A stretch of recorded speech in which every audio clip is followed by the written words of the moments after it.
Hey, welcome back to me, G and Poppy's Kitchen. It's the first cold day of the season, so I'm about to make a chili recipe that is rich and hearty, and it has a secret ingredient that looks like it's going to take it over the top. But I'm not going to tell you what it is until the end, so stay tuned and let's get started. Okay, so I used to just open up a packet of chili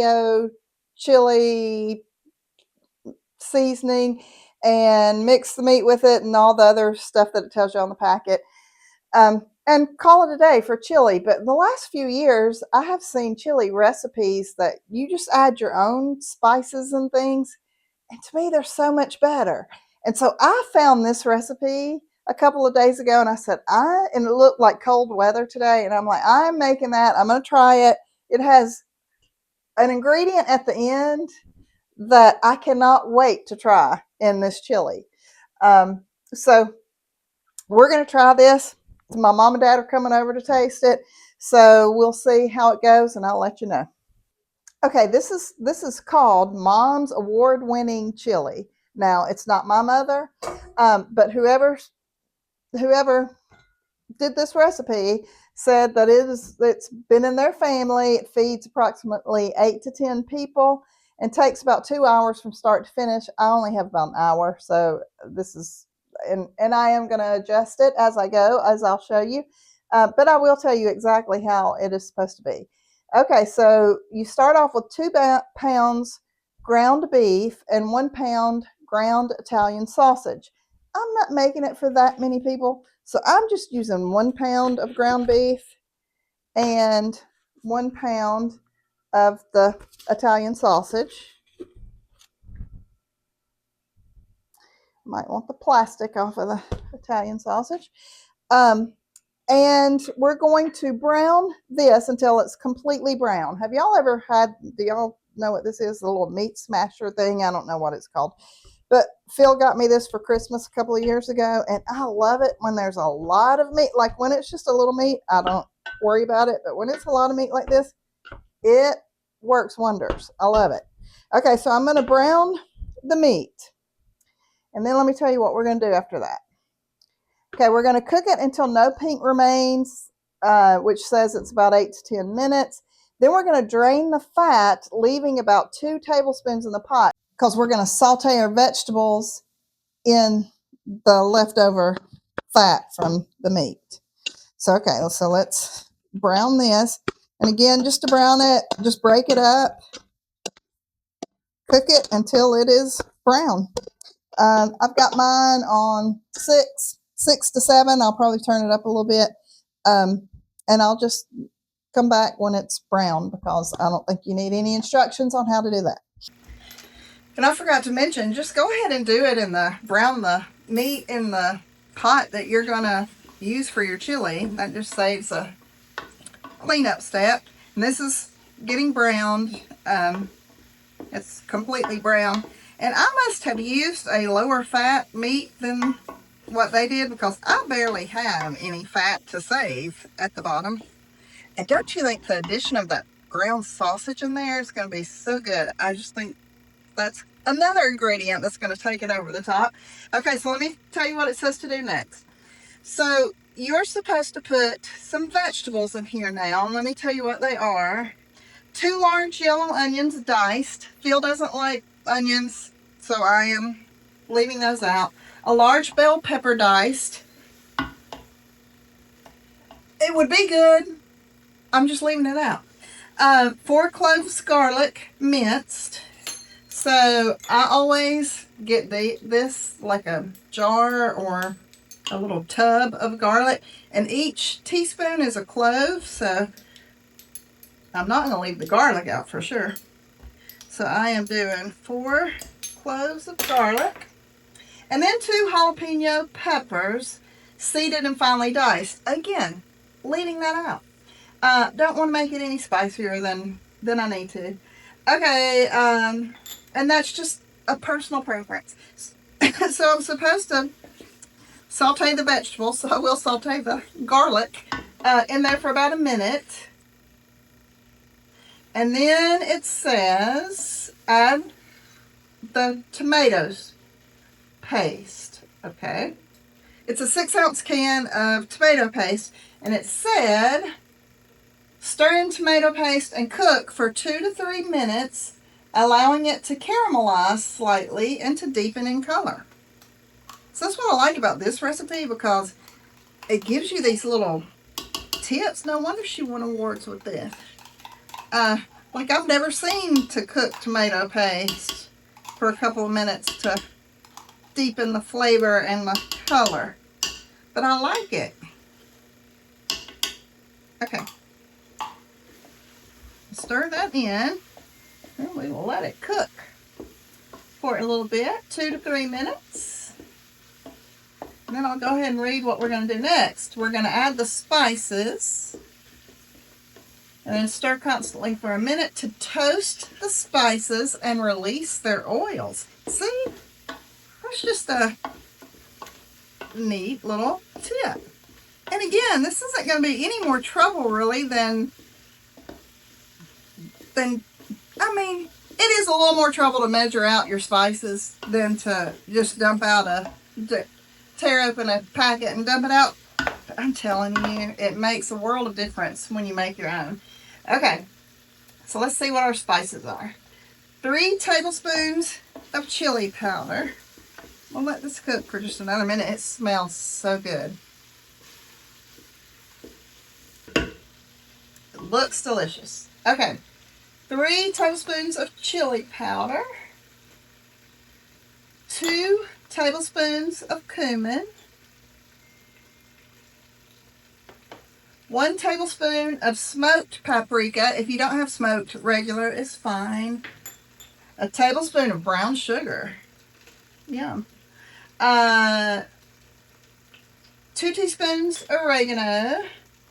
A teaspoon of cayenne pepper. Leaving that out. My mom and dad probably would not love the cayenne pepper. Alright, a teaspoon of black pepper. 2 teaspoons of salt.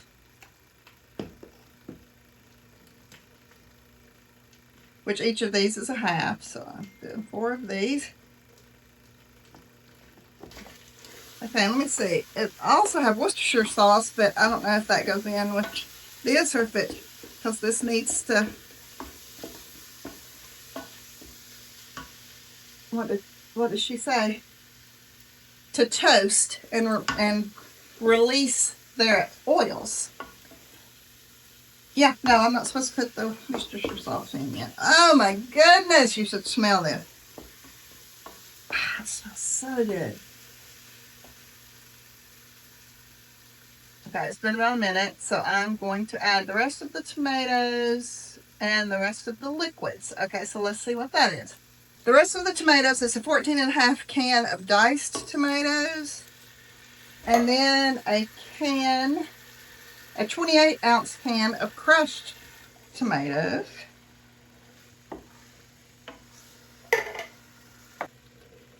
Okay, this is the time when you can add a can of diced green chilies. Let's refer to what I said earlier. I'm not making it any more spicy than I need to.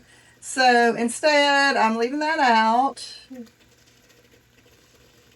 But then it's 2 cups of beef broth and then a cup of beer. But Poppy is gluten-free now, so we can't do the beer. So it says if you don't want to do beer, which I bet would add a really good flavor to chili, you can do another cup of beef broth. So 3 cups of beef broth. And then Worcestershire sauce, a tablespoon. I do not have the gluten-free Worcestershire sauce yet. Hadn't found any, but so I'm going to use liquid aminos instead of the Worcestershire sauce, because I did think that would add a little different flavor to it. Okay, let's see. Okay, so it doesn't say that needs to sit or anything like the others. It doesn't need to cook. Then we're going to gently fold in all 3 types of beans, being careful not to break them up. Okay, so let's look at the beans. It is a can of kidney beans drained and rinsed, a can of black beans drained and rinsed, and a can of pinto beans drained and rinsed. So I've done all of that right here. I just went ahead and mixed them together and drained and rinsed them because they're going to be mixed together in here anyway. This looks so good. And the good thing about this is it says it lasts in the refrigerator for 5 days, or you can put it in the freezer. And I don't even know how long they said. Well, I'll read some of the things it says at the end. Okay, so let me make sure this is good for now.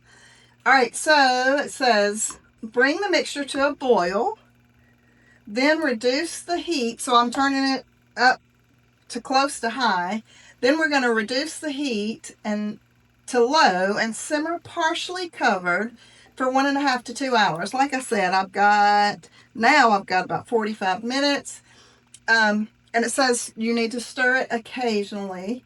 The chili should thicken and the flavor should meld together beautifully. So that's why you want to put it in there longer. But if we ate it now, it would be delicious. So I'm not worried about keeping it in there. I'm not in an award show. I just want to serve some good chili, and this is going to be really good, I can tell. All right, then it says final touches. In the last 10 minutes of cooking, we're adding the secret ingredient, but I'm not telling you what that is until just a little bit. But let me tell you some things that it does say here. It says, don't skip the browning step for the meat. This creates crucial flavor foundation. And then toasting the spices is essential for developing deep, complex flavors. I just liked all these little tips. This recipe intentionally makes a large batch because it's perfect for leftovers and freezing. Low and slow is the key to Mom's award-winning chili recipe. Resist the urge to rush the simmering process. This is when the magic happens. Sorry, Mama. I gotta go a little quicker than what you told me to. All right, it says season gradually and taste frequently during the last 30 minutes of cooking. Every palate is different, so adjust the heat and salt to your preference, which I think I've already done. And then it says, always let your finished chili rest for at least 10 minutes before serving. This allows the flavors to settle and the consistency to perfect itself. I mean, truly, no wonder she won awards for this. Okay, so I am going to let this cook for about another 30 minutes before adding the secret ingredient. So stay tuned to see what that is. Okay, it has been simmering. It smells so good. I keep taking little bites to make sure that it tastes. And I'm not going to lie, I did add probably about 2 more tablespoons of brown sugar. It just had a little, I think it was supposed to be more spicy. So because I didn't add all the extra spice, I felt like it just needed a little bit more sweetness, but it was maybe 2 tablespoons at the most. And now it's really good. But are you ready for the big reveal? Here we go. It says in the last 10 minutes of cooking, you can add a square of dark chocolate for additional depth of flavor. When I saw that, I'm like, okay, I have got to try this chili. Okay, so I'm going to drop it in here. It says let it melt and then taste it. I can't wait. Chocolate in chili. I'm sure it's going to be like that you can't tell that the chocolate's in there, but it's just going to add something that probably people are going to be like, what is that? What is that tastes so good in here? So, I mean, I can't even tell. I can't even, you know how chili is. It's thick, and so I can't even see the chocolate. So I'm just going to keep stirring for a minute to make sure. I'm going to get a clean spoon, and we will do a little taste test. And then you're supposed to, and then as soon as this gets melted, I'm supposed to take it off the stove and let it sit for 10 minutes.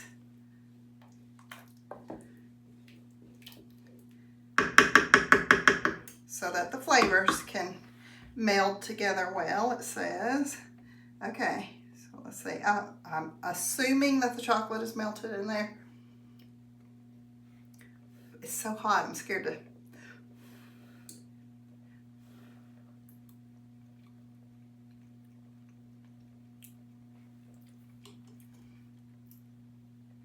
I don't taste chocolate, but I taste some good chili.